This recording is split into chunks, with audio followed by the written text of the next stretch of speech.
প্রয়াত হলেন বিশিষ্ট সংবাদ পাঠিকা ছন্দা সেন। তাঁর প্রয়াণে একটা যুগের পরিসমাপ্তি ঘটল। বুধবার রাত 2:30 এসএসকেএম হাসপাতালে তাঁর প্রয়াণ ঘটে। মৃত্যুকালে রেখে গেলেন স্বামী, কন্যা ও অসংখ্য গুণমুগ্ধকে। জানা গেছে দীর্ঘদিন ধরেই অসুস্থ ছিলেন ছন্দা সেন। শারীরিক অবস্থার অবনতি হলে রাত 2টো নাগাদ তাঁকে এসএসকেএম হাসপাতালে নিয়ে যাওয়া হয়। সেখানেই প্রয়াত হন তিনি। ছন্দা সেন 1974 সালে আকাশবাণী কলকাতা কেন্দ্রে সংবাদ পাঠিকা হিসাবে কাজে যোগ দেন। 1975 সালের 11ই আগস্ট প্রথমবার খবর পরিবেশন করেন কলকাতা দূরদর্শনে। তারপর থেকে কলকাতা দূরদর্শনে নিয়মিত সংবাদ পাঠ করতেন তিনি।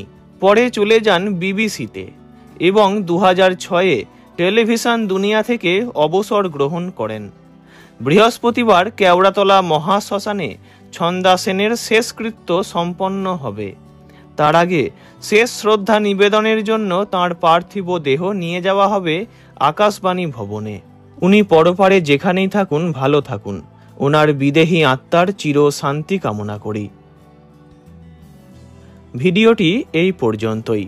বিনোদন জগতের সব রকম খবরাখবর জানতে চ্যানেলটি অবশ্যই সাবস্ক্রাইব করবেন। ধন্যবাদ।